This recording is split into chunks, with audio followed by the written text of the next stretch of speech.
আমি আশঙ্কা করছি সেদিন আর বেশি দূরে নয়, যেদিন তোমাদের এই খ্রিস্টান, এই ইহুদি অধ্যুষিত দেশগুলোতে ওই মুহাম্মদের কালেমার পতাকা উঠবে। মুসলমান 1997 ইংরেজিতে আন্তর্জাতিক রাষ্ট্রবিজ্ঞানী হার্ভার্ড বিশ্ববিদ্যালয়ের রাষ্ট্রবিজ্ঞান বিভাগের প্রফেসর মাইকেল পি হান্টিংটন যখন এই বার্তা দেয়, বিশ্বের রাজনৈতিক অবস্থা কিন্তু ভিন্ন দিকে প্রবাহিত হতে লাগলো। তখন থেকে বিশ্বের রাজনৈতিক গতি কিন্তু অন্যদিকে মোড় নিল। এর ধারাবাহিকতায় ওই ইউরোপ আমেরিকার খ্রিস্টান ইহুদিরা আক্রান্ত মনে, আতঙ্কিত মনে আতঙ্কগ্রস্ত হয়ে উঠল। তারা যখন ইনভেস্টিগেশন করে দেখলো, তদন্ত করে দেখলো, সত্যি মুহাম্মদের অনুসারীরা যেভাবে ইউরোপ আমেরিকাতে শুদ্ধ তাদের দাওয়াতের কাজ চালিয়ে যাচ্ছে, আসলে তো এটা আমাদের জন্য বড় একটা হুমকির ব্যাপার। ও মুসলমান, বিশ্বের মুসলিম এবং ইসলামের বিরুদ্ধে খ্রিস্টান ইহুদি শক্তি ঐক্যমত্য হয়ে টুইন টাওয়ার হামলার মতো একটি নাটক সাজিয়ে মুসলমান, আপনারা জানেন ওই 2001 সালের টুইন টাওয়ার হামলাকে কেন্দ্র করে মুসলমান বিশ্বের মুসলমান জাতিকে সন্ত্রাসী ধর্ম, ইসলামকে সন্ত্রাসের ধর্ম, মুসলমান জাতিকে সন্ত্রাসী জাতি বানাইয়া ও মুসলমান আন্তর্জাতিক খ্রিস্টান ইহুদি মিডিয়ার মাধ্যমে প্রচার করতে লাগলো। মুসলমান মানে হচ্ছে টেররিস্ট, মুসলমান মানে হচ্ছে সন্ত্রাসী, ইসলাম মানে হচ্ছে টেররিজমের ধর্ম, ইসলাম মানে হচ্ছে সন্ত্রাসীর ধর্ম।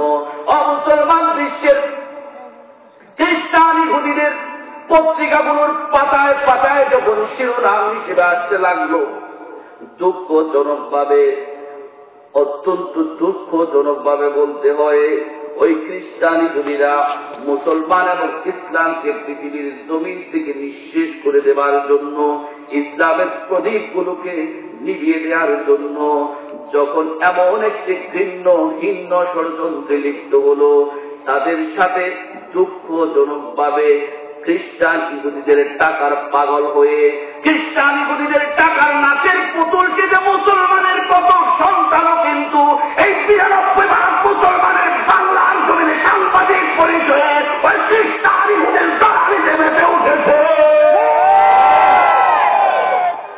মুসলমান ওই খ্রিস্টান ইহুদিদের টাকার নাচের পুতুল হয়ে মুসলমানের 92% মুসলমানের কান্ট্রি, এই পীর আউলিয়ার দেশ, ওলামায়ে কেরামের দেশ, মসজিদ মাদ্রাসার দেশে পত্রিকার পাতায় পাতায় লাল কালি দিয়ে শিরোনাম করে চলেছে, মুসলমান নামধারী বিপদগামী কিছু ইহুদি নাসারার টাকার পুতুল, ইহুদি খ্রিস্টানদের টাকায় কেনা ওই নাচের পুতুলগুলো মুসলমান জাতির গায়ের মধ্যে যখন টুপি দেখে, মুসলিম জাতির গায়ের মধ্যে যখন পাঞ্জাবি দেখে, জুব্বা দেখে, মুসলিম জাতির মাথার ভিতরে যখন পাগড়ি দেখে, মুসলমানের কণ্ঠে যখন কোরআনের আওয়াজ বেজে ওঠে, মুসলমানের কণ্ঠে যখন মুসলমান আল্লাহর নাম উচ্চারিত হয়, বিশ্বনবীর নাম উচ্চারিত হয়, মুসলমানের সন্তানগুলো যখন নামাজের কাতারে দাঁড়ায়, মুসলমানের সন্তানগুলো যখন মধ্যরাতে,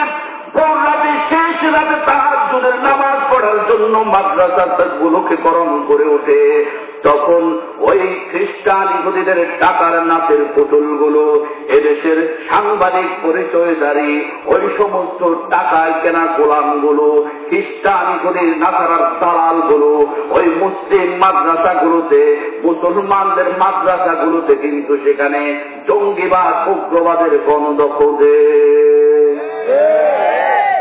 মুসলমান আমার বন্ধুগণ, আজকে দুঃখজনক ভাবে বলতে হয়, বয়ান করবার জন্য যখন চট্টগ্রামের মাটিতে পা রাখি, এই চট্টগ্রামের মাটিতে যখন ওয়াজ মাহফিলগুলোতে পা রাখি, সেখানে মুসলমান দেখতে পাই কেউ সুন্নি আর কেউ ওহাবি। ও মুসলমান তফসির বাজারেও ঠিক একই অবস্থা, সেখানে এক গ্রুপ সুন্নি নামদারি আর এক গ্রুপ ওহাবি। মুসলমান সিলেটে যখন পা রাখি, সিলেটের মাটিতে দেখি এক গ্রুপ দোয়াল্লিন গ্রুপ, আরেকটা আছে জোয়াল্লিন গ্রুপ। ও মুসলমান কুমিল্লাতে যখন পা রাখি সেখানে দেখতে পাই কেউ কিয়ামি আর কেউ বেকিয়ামি, কেউ কিয়াম করে আর কেউ কিয়াম করে না, এটা নিয়ে দ্বন্দ্ব। মুসলমান এরকম শুধু কুমিল্লা, কক্সবাজার আর চট্টগ্রাম এবং সিলেট নয়, ব্রাহ্মণবাড়িয়াতে গেলে সেখানে আপনি দেখতে পাবেন কেউ কালো টুপি আর কেউ সাদা টুপির গ্রুপ। কালা টুপি সাদা টুপিকে দেখতে পারে না, আর সাদা টুপি কালা টুপিকে দেখতে পারে না। মুসলমান এমন দ্বন্দ্বে জর্জরিত আজকের মুসলিম সমাজগুলো হয়ে আছে। একই আল্লাহকে বিশ্বাস করি, একই নবীর উম্মত পরিচয় দেওয়ার পরও মুসলমান আজকে দেখা গেছে যেই মুহূর্তে খ্রিস্টান ইহুদিদের দালালগুলো এই 90% মুসলমানের বাংলার জমিন থেকে ইসলামের বাতিকে দিয়ে দেওয়ার জন্য ষড়যন্ত্রে লিপ্ত হয়েছে, ঠিক একই মুহূর্তে নামাজিদের মধ্যে আমরা দ্বন্দ্বে জড়াইয়া পড়ছি। আমরা আলেম ওলামারা কিন্তু সংঘাতে লিপ্ত হয়ে গেছি। মুসলমান একটা বার চিন্তা করছি না সিরিয়ার অবস্থা আজকে কি হয়েছে, ফিলিস্তিনের অবস্থা কি হয়েছে। মুসলমান একটা বার চিন্তা করছিলাম জেরুজালেমের অবস্থা কি। বেশি দূরে যেতে হবে না কাশ্মীর, আর বেশি দূরে যেতে হবে না মিয়ানমারের অবস্থা আপনি দেখবেন। আমি কক্সবাজারের শাহপরীর দ্বীপ গেছি, সেই কক্সবাজারের শাহপরীর দ্বীপ ঘেঁষা একটা নাফ নদী রয়েছে, ওই নাফ নদীর ওই পারে কিন্তু মিয়ানমার, এই পার বাংলাদেশ। মুসলমান সেখানে রোহিঙ্গা মুসলমানদের উপর ওই রাখাইন বৌদ্ধ জঙ্গি বৌদ্ধরা এমন নির্যাতন নির্মম বিভৎসতা চালিয়ে যাচ্ছে। মুসলমান শুধু সেখানে গুলি করেই মারছে না, ফাঁসি দিয়েই মারছে না, বরং মুসলমান দিনে দুপুরে প্রকাশ্যে সেই মিয়ানমারের মধ্যে মুসলমানদেরকে প্রকাশ্যে আগুনের কুণ্ডলে বানাইয়া সেখানে জ্বালিয়ে পুড়িয়ে কিন্তু জীবন্ত দগ্ধ করে দিচ্ছে। নাউজুবিল্লাহ। আমার বন্ধুগণ, কুতুবপুরের মানুষ শোনো, যদি কেউ এই এলাকাতে কিয়াম বেকিয়াম নিয়ে দ্বন্দ্বে জড়াইয়া থাকো, ও কুতুবপুরের বন্ধুরা শোনো, যদি এখানে কেউ সুন্নি ওয়াহাবির দ্বন্দ্ব করে থাকো, কুতুবপুরের বাসী তোমরা শোনো, যদি এখানে তোমাদের মধ্যে কেউ দোয়াল্লিন গ্রুপ আর কেউ দোয়াল্লিন গ্রুপ নিয়ে দ্বন্দ্বে জড়াইয়া থাকো, কুতুবপুরের মানুষ তোমরা শোনো, তোমাদেরকে মনে রাখতে হবে একটা বার তুমি চিন্তা করো গভীর মনে, সেই সিরিয়ান নারীদেরকে বিয়ে করবার জন্য বিশ্বের বড় বড় কোটিপতিরা কিন্তু লাইনের সিরিয়াল দিত। এত সুন্দর করে আল্লাহ রাব্বুল আলামিন সিরিয়াল নারীদেরকে তৈরি করেছেন। সেই সিরিয়াল নারীদেরকে বিয়ে করবার জন্য বিশ্বের বড় বড় কোটিপতিরা লালায়িত থাকতো, আকাঙ্ক্ষিত থাকতো, প্রত্যাশিত থাকতো। কিন্তু মুসলমান সেই নারীদের এত কদর ছিল, সেই সিরিয়ান মুসলিম নারীরা আজকে দেখো ঠিক মতো মুসলমান ভাত খেতে পারছে না, রুটি খেতে পারছে না, পেটের অভাবে, পেটের ক্ষুধার যন্ত্রণায় হাহাকার করে আজকে মানুষের অন্য দেশগুলোর সীমান্তে সীমান্তে কিন্তু আজকে করে ঘুরছে, করে ঘুরছে। মুসলমান পেট চাপটাইয়া তারা কান্নাকাটি করছে। মুসলমান যারা মুসলিম সংঘাত করছো, তাদেরকে মনে রাখতে হবে ফিলিস্তিনের অবস্থা কি একটা বাড়ছে দেখো। আমি কুতুবপুরের বাসী তোমাদেরকে বলে যাই, কিয়াম বেকিয়াম নিয়ে যারা দ্বন্দ্ব করছো বলে হুজুর আপনি এটা কেমন কথা বলছেন। কিয়ামের পক্ষের লোকেরা বলছেন হুজুর কিয়ামটা শুদ্ধ, বেকিয়ামটা অপরাধ। আবার বেকিয়ামিরা বলছেন হুজুর বেকিয়াম ইসলামের মধ্যে কিয়াম কোন শব্দ নাই, কিয়ামকারীরা অপরাধী। কিন্তু মুসলমান এমন দ্বন্দ্ব, এমন প্রশ্ন থাকবে আমি জানি।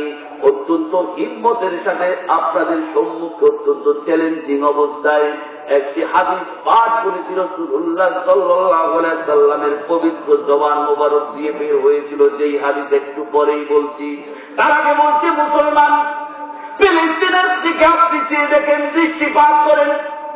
মুসলমান সিরিয়ার দিকে আপনি দৃষ্টিপাত করেন, দেখতে পাবেন মায়ানমারের দিকে আপনি দৃষ্টিপাত করেন, দেখতে পাবেন সেখানে কিন্তু খ্রিস্টান ইহুদিরা, ওই আন্তর্জাতিক সাম্রাজ্যবাদী শক্তি, ইসলামের দুশ্মনেরা, মুসলমানের দুশ্মনেরা যখন ওই মুসলমানদের উপর যখন আক্রমণ করে, তখন কিন্তু তারা জিজ্ঞেস করে না এই মানুষ বল মুসলমান তুই কি কিয়ামি না বেকিয়ামি, ওই মুসলমান বল তুই কি সুন্নি নাকি ওহাবি, ওই মুসলমান বল তুই কি দোয়াল্লিন গ্রুপে আছিস না দোয়াল্লিন গ্রুপে আছিস, মুসলমান কালা টুপি পরিস না সাদা টুপি পরিস, কোন দলের মধ্যে আছিস সেটা কিন্তু মুসলমান জিজ্ঞেস করে না।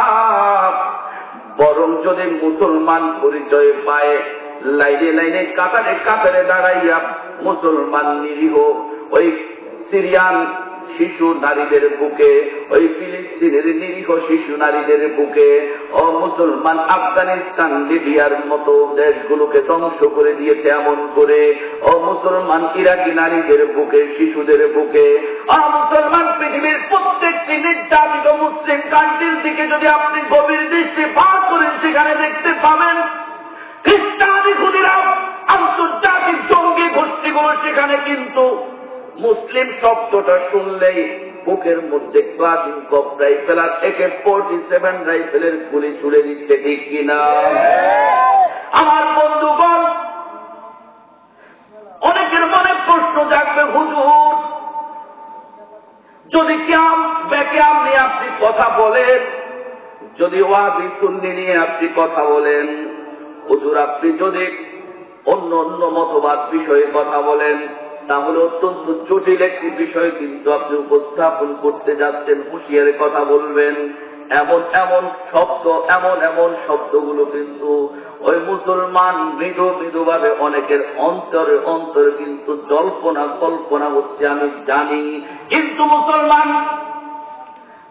আমি এটার সমাধান নিয়ে এসেছি বলে আমি মনে করছি, ঢাকাতে যেই মসজিদে আমি খুতবা দেই, ঢাকার ঐতিহ্যবাহী চাঁদ মসজিদ, আপনারা জানেন এটা অত্যন্ত নাম করা মসজিদ ঢাকার মধ্যে। ওই মসজিদের মধ্যে 13টা মতবাদ নামাজ পড়ে। কয়টা মতবাদ? কয়টা জোরে বলেন? ওই কমিটির মধ্যেই কিন্তু একটা 13টা গোষ্ঠী রয়েছে। এই পীরের মুরিদ, ওই পীরের মুরিদ, এই ইসলাম, ওই ইসলাম, এমন করে কিন্তু 13টা গ্রুপ রয়েছে। তাহলে মুসলমান আমাকে প্রতিদিন অনেকেই বলতেন আগে, এখন বলেন না, হুজুর হুঁশিয়ারে বয়ান করেন শুক্রবারে, জুমাবারে, দেখেন আবার কোন গ্রুপ আপনার বিরুদ্ধে দাঁড়াইয়া যায়। কিন্তু মুসলমান, আমি মসজিদের সভাপতি, বাংলাদেশের প্রধান বিচারপতির প্রধান নিরাপত্তা অফিসার, আমার মসজিদের সভাপতি SK সিনহা সাহেবের মাননীয় প্রধান বিচারপতির প্রধান নিরাপত্তা অফিসার, তিনি আমাকে বলেছেন, হুজুর এত গ্রুপ থাকলে আপনার কোনো টেনশনের কারণ নাই, আপনি হুজুর কোরআন সুন্নাহ থেকে কথা বলবেন। কোরআন সুন্নাহ থেকে যদি কথা বলেন, এরপরও যদি আপনার বিরুদ্ধে কোনো শক্তি কথা বলে, তাহলে আমি আছি, আপনার কোনো টেনশনের কারণ নাই। ও মুসলমান, আজকে যত জায়গায় দ্বন্দ্ব দেখা দিচ্ছে, পেরকাবাজরা মাথা গোজা দিয়ে উঠছে, সেখানে একটা সমাধান রয়েছে। রাসূলুল্লাহ সাল্লাল্লাহু আলাইহি ওয়াসাল্লাম এই সমাধানটা কিন্তু 1450 বছর আগে দিয়ে গেছেন। আল্লাহর নবী জানতেন, রব্বুল আলামিন নবী সাল্লাল্লাহু আলাইহি ওয়াসাল্লামকে জানিয়ে দিয়েছিলেন, আমার নবী মুহাম্মদ, আপনার উম্মতদের ভিতরে কিয়াম বেকিয়াম নিয়ে দ্বন্দ্ব হবে, আপনার উম্মতের মধ্যে কিন্তু সুন্নি ওহাবির দ্বন্দ্ব হবে, শিয়া কুর্দি সুন্নির দ্বন্দ্ব হবে, আপনার উম্মতেরা কিন্তু ছত্রভঙ্গা হইয়া পড়বে, আপনার উম্মতদের মধ্যে একই সমাজে 2-3টা মসজিদ হইয়া যাবে, একই সমাজের মধ্যে 2-3 জন কি হয়ে যাবে, ইমাম হয়ে যাবে। রাসূলুল্লাহ সাল্লাল্লাহু আলাইহি ওয়াসাল্লামকে আল্লাহ রাব্বুল আলামিন জানান দিয়েছেন বলে 1450 বছর আগে এই সমস্ত কথাগুলোর কিন্তু কি দিয়েছেন, সমাধান দিয়ে দিয়েছেন। মুসলমান যারা চলছে নেতানিতে কাজ করেন, ওলামায়ে কেরাম যারা রয়েছেন, তারা জানেন তিরমিজি শরীফে হাদিসটি রয়েছে, আবু দাউদ শরীফে এই হাদিসটি রয়েছে, মুসনাদে আহমদের মধ্যে এই হাদিসটি রয়েছে, মিশকাত শরীফে বাবু ইতিসাম বিল কিতাবি ওয়াস সুন্নাহ ফসল তানিল মিশকাতের 30 নম্বর পৃষ্ঠার মধ্যে এই গুরুত্বপূর্ণ হাদিসটি রয়েছে। রাসূলুল্লাহ সাল্লাল্লাহু আলাইহি ওয়াসাল্লামের বিখ্যাত একজন সাহাবীর নাম হযরত আব্দুল্লাহ ইবনে ওমর রাদিয়াল্লাহু তাআলা আনহু এই হাদিসটি বর্ণনা করেছেন। আল্লাহর নবী মুহাম্মদুর রাসূলুল্লাহ সাল্লাল্লাহু আলাইহি ওয়াসাল্লাম বলেছেন, ওয়া ইন্না বানি ইসরাঈলা তাফাররাকাত 72 মিল্লাত। বনি ইসরাইলের মানুষরা 72 দলে বিভক্ত হয়েছিল। কয় দলে? জোরে বলেন। 72 দলে বনি ইসরাইলের মানুষগুলো বিভক্ত হয়েছিল। ওয়াতাফতারিকু উম্মতি আলা 73 মিল্লাত। আমার উম্মত বিভক্ত হবে 73 দলে। কয় দলে? জোরে বলেন। এক দল বেশি না কম? এক দল বেশি। ও মুসলমানরা, মাতুল্লিল আলামিন জানতেন তার উম্মতরা নানা দলে বিভক্ত হয়ে পড়বে। সেজন্য আল্লাহর নবী মুহাম্মদুর রাসূলুল্লাহ সাল্লাল্লাহু আলাইহি ওয়াসাল্লাম বলেছেন, সতর্ক করেছেন, কুল্লুহুম ফিন্নার ইল্লা মিল্লাতান ওয়াহিদা। প্রত্যেক ওই 73টা দলের প্রত্যেকে জাহান্নামী হবে, একটা দল ব্যতীত। কয়টা দল ব্যতীত? একটা দল ব্যতীত। আল্লাহর নবী বললেন একটা দল ব্যতীত আর প্রত্যেকটা দল জাহান্নামী হবে, অর্থাৎ 72টা দল জাহান্নামী হবে। সাহাবায়ে কেরাম চিন্তিত হয়ে পড়লেন। মুহাদ্দিসিনে কেরাম লিখেছেন, সাহাবায়ে কেরাম পেরেশানে মন নিয়ে আল্লাহর নবী মুহাম্মদ রাসূলুল্লাহ সাল্লাল্লাহু আলাইহি ওয়াসাল্লামকে জিজ্ঞেস করলেন, আরজ করলেন, জানতে চাইলেন, মান হিয়া ইয়া রাসূলুল্লাহ। ও আল্লাহর নবী, 72টা দল যদি জাহান্নামে চলে যায় গো নবী, আর একটা দল যদি নাজাত পায়, তাহলে সেই সৌভাগ্যবান নাজাতি দল কোনটি গো নবী? সেটা কারা? রাসূলুল্লাহ সাল্লাল্লাহু আলাইহি ওয়াসাল্লাম সেদিন প্রেসক্রিপশন দিয়ে দিয়েছেন। তিনি বলেছেন, মা আনা আলাইহি ওয়া আসহাবি। ওই নাজাত প্রাপ্ত একটি দল শুধুমাত্র জান্নাতে যাবে, নাজাত পাবে। ওই জান্নাতি নাজাত প্রাপ্ত দলটি হচ্ছে যেই ইসলাম আমি মুহাম্মদ মানি, যেই ইসলাম আমার সাহাবায়ে কেরাম মানে, সেই ইসলাম যারা কিয়ামত পর্যন্ত মানবে, আমার ইসলাম এবং আমার সাহাবায়ে কেরামের আদর্শের ইসলাম যারা মানবে, তারা প্রত্যেকেই নাজাত প্রাপ্ত, কামিয়াব প্রাপ্ত হবে। সুবহানাল্লাহ। নাজাত প্রাপ্ত, কামিয়াব প্রাপ্ত দলের সংখ্যা কয়টি? জোরে বলেন। নাকি সবাই যাবে? সবাই নাজাত পাবে? একেবারে সহি হাদিস, বিশুদ্ধ একটা হাদিস বললাম আপনাদের সম্মুখে। এটা আমি জানি অনেকেই কিন্তু এটা অর্থ জানতেন, অনেকে হয়তো এবারও জানা নাই, কিন্তু আজকে এবারও তো জানলেন। মোহতারাম হাজির, 72টি দল জাহান্নামে যাবে, নাজাত প্রাপ্ত হয়ে একটি দল জান্নাতে যাবে। কয়টি দল? মুসলমান, 72টি দল যদি জান্নাতে না যেতে পারে, তাহলে মুসলমান আজকে প্রশ্ন কি জাগে না? মুসলমান আজকে যারা দ্বন্দ্বে দ্বন্দ্বে জড়াইয়া পড়েছি, মুসলমান গো, আমি গতকালকে শরীয়তপুরের জাজিরাতে ছিলাম। সেখানে মুসলমান এক এলাকার মধ্যেই 7টা পীরের মুরিদ আছে। কয় পীরের? 7 পীরের মুরিদ। ও মুসলমান, ডানে থেকে পায়ে থেকে সামনে পেছন থেকে শুধু এক দলের অনুসারীরা একটা স্লিপ দেয়। এই দল বলে হুজুর এটা বলবেন, এ দল বলে হুজুর এটা বলবেন। আমি পড়লাম বিপাকে, আমি বললাম আমি তোর পীরের কথাও বলতে রাজি নাই, তোর পীরের কথাও বলতে রাজি নাই। আমি একজন পীরের কথা বলবো, যেই পীরকে মানলে কিয়ামতের ময়দানে আমি নাজাত প্রাপ্ত হতে পারবো, আমার প্যান্ডেলের অনুসারীরাও নাজাত প্রাপ্ত হতে পারবে। ঠিক কিনা? মুসলমান মনে রাখবেন, মক্কা শরীফের হারম শরীফের ইমাম কিন্তু ইসলামের দলিল। দলিল? মক্কার হারম শরীফের ইমাম কিন্তু ইসলামের দলিল নয়। মদিনার বর্তমান মসজিদের নববীর ইমামের কথা বলছি, বর্তমান ইমামগুলোর কথা বলছি, তারা কিন্তু ইসলামের দলিল নয়, ইসলামের দলিল কিন্তু ঢাকা আলিয়ার প্রিন্সিপাল হাটহাজারী মাদ্রাসার মুহতামিমও নয়, মুসলমান মনে রাখবেন দেওবন্দের বড় হুজুরও নয়, ওই জেরুজালেমের মসজিদুল আকসার ইমামও নয়, মুসলমান সারা বাংলাদেশের আলিয়া কওমি